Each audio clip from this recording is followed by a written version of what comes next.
नमस्कार दोस्तों, स्वागत है आपके अपने यूट्यूब चैनल स्टडीज इन 24 में।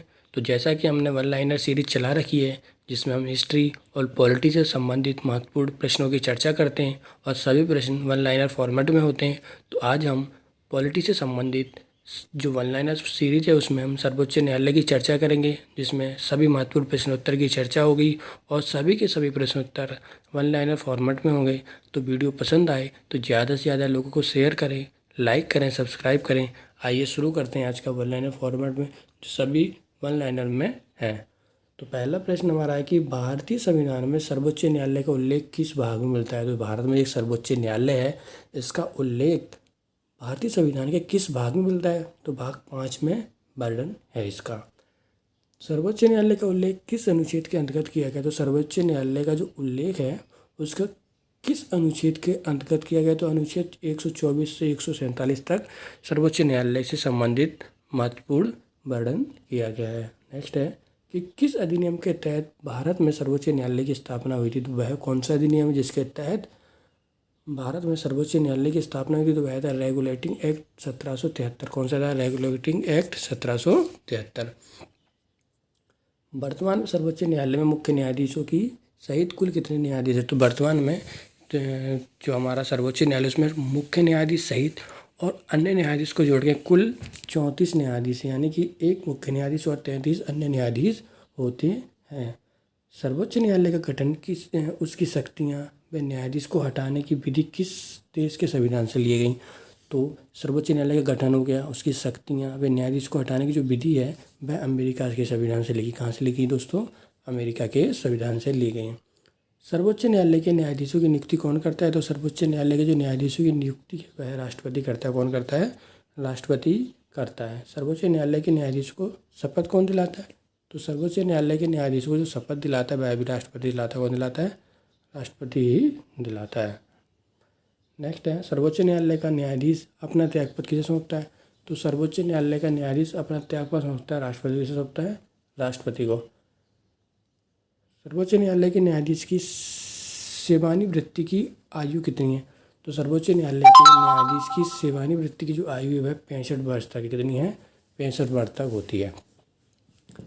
सर्वोच्च न्यायालय में न्यायाधीश बनने की न्यूनतम आयु क्या है। तो सर्वोच्च न्यायालय में न्यायाधीश बनने की न्यूनतम आयु है जो अभी तक संविधान में कहीं उल्लेखित नहीं है कि वह न्यूनतम आयु क्या है उसकी संविधान में। नेक्स्ट है कि संविधान का संरक्षक व व्याख्याकार किसे माना जाता है। तो संविधान का संरक्षक व व्याख्या सर्वोच्च न्यायालय को ही माना जाता है। किसे माना जाता है? संविधान का संरक्षक और व्याख्याकार सर्वोच्च न्यायालय को माना जाता है।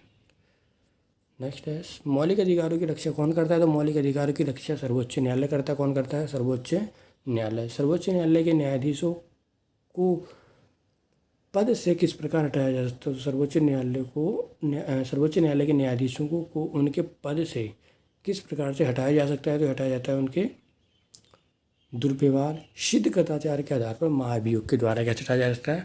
उनको महाभियोग के द्वारा ही हटाया जा सकता है। नेक्स्ट है कि प्रथम बार उच्च न्यायालय के न्यायाधीश पर महाभियोग चलाया गया। तो वह प्रथम बार कौन सा न्यायाधीश था जिसके ऊपर महाभियोग चलाया गया था। तो वह था न्यायाधीश बी रामास्वामी, जिसको 1992 पे ये चलाया गया था। कौन था? बी रामास्वामी, जो 1992 में चलाया गया। दोस्तों वीडियो को 2 से 3 बार रिपीट करके देखें, आपको सभी प्रश्न याद हो जाएंगे क्योंकि हम थोड़ा स्पीड में चल रहे हैं। सभी प्रश्न वन लाइनर फॉर्मेट में हैं। सर्वोच्च न्यायालय के न्यायाधीशों की योग्यता का वर्णन तो किस अनुच्छेद के अंतर्गत किया गया है। तो सर्वोच्च न्यायालय में जो न्यायाधीशों की योग्यता का वर्णन है अनुच्छेद 124 में किया गया। किसमें किया गया दोस्तों? अनुच्छेद 124 की चर्चा करते हैं। कौन कौन सी योग्यता होनी चाहिए।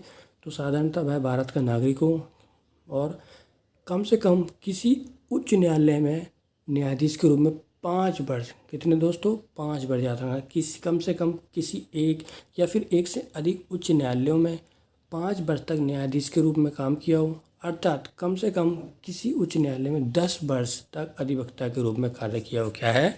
किसी उच्च न्यायालय में या एक से अधिक उच्च न्यायालय में 5 वर्ष तक वह न्यायाधीश रहा हो, या फिर किसी भी उच्च न्यायालय में 10 वर्ष तक या एक से अधिक किसी में मिलाकर 10 वर्ष तक अधिवक्ता रहा हो, तो वह इसकी योग्यता रखता है।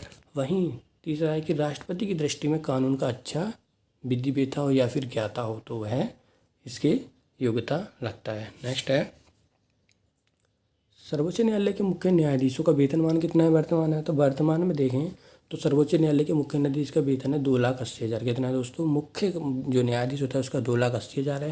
भाई हम अन्य न्यायाधीशों की बात करें तो अन्य न्यायाधीशों का वेतन है 2,50,000। कितना है दोस्तों? 2.5 लाख है।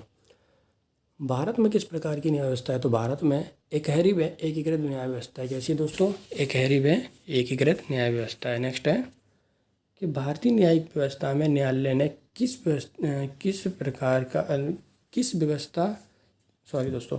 भारतीय न्यायिक व्यवस्था में न्यायालय ने किस अधिनियम से ग्रहण की? तो किस अधिनियम से ग्रहण की? तो भारत सरकार अधिनियम 1935 से ग्रहण की। कौन से की है? भारत सरकार अधिनियम 1935 में टाइपिंग हुई है, आप इसका ध्यान रखें। संविधान निर्माण के समय सर्वोच्च न्यायालय के मुख्य न्यायाधीश के अतिरिक्त कितने न्यायाधीशों की व्यवस्था की गई? तो संविधान जब निर्माण हुआ था तो उस समय जो संविधान में न्यायालयों की जो मुख्य न्यायाधीश थे उसके अतिरिक्त कितने न्यायाधीश की व्याख्या की गई थी? तो 7 की गई थी। कितने की गई थी दोस्तों?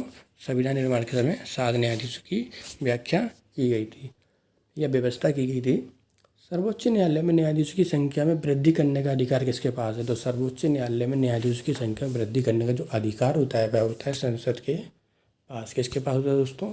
संसद के पास होता है। भाई नेक्स्ट देखते हैं हम, तो सर्वोच्च न्यायालय की स्थापना, गठन, आधिकारिक शक्तियाँ, विनिमय से संबंधित विधि बनाने की शक्ति किसके पास होती है? तो इन सभी के ऊपर जो शक्ति विधि बनाने की शक्ति होती है वह होती है संसद के पास। किसके पास होती है? संसद के पास। अभी दोस्तों ये है कि संसद इनकी जो शक्तियों को बढ़ा तो सकती है परंतु कटौती करने का अधिकार संसद के पास नहीं होता।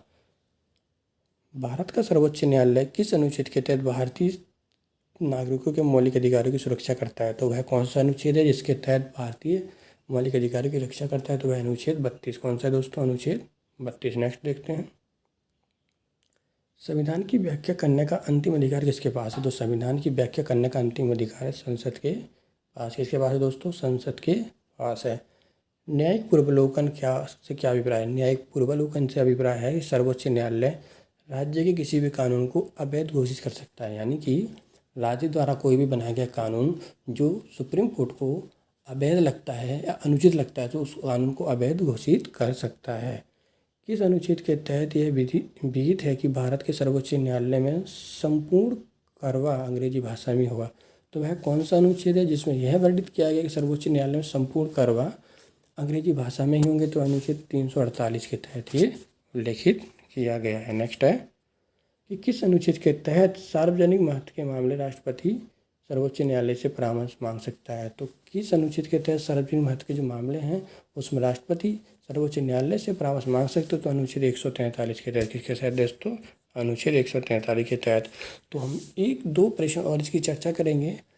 जो हमारे सबसे पहले मुख्य न्यायाधीश कौन थे सर्वोच्च न्यायालय के? तो वे थे दोस्तों हीरालाल जे कानिया थे। कौन थे दोस्तों?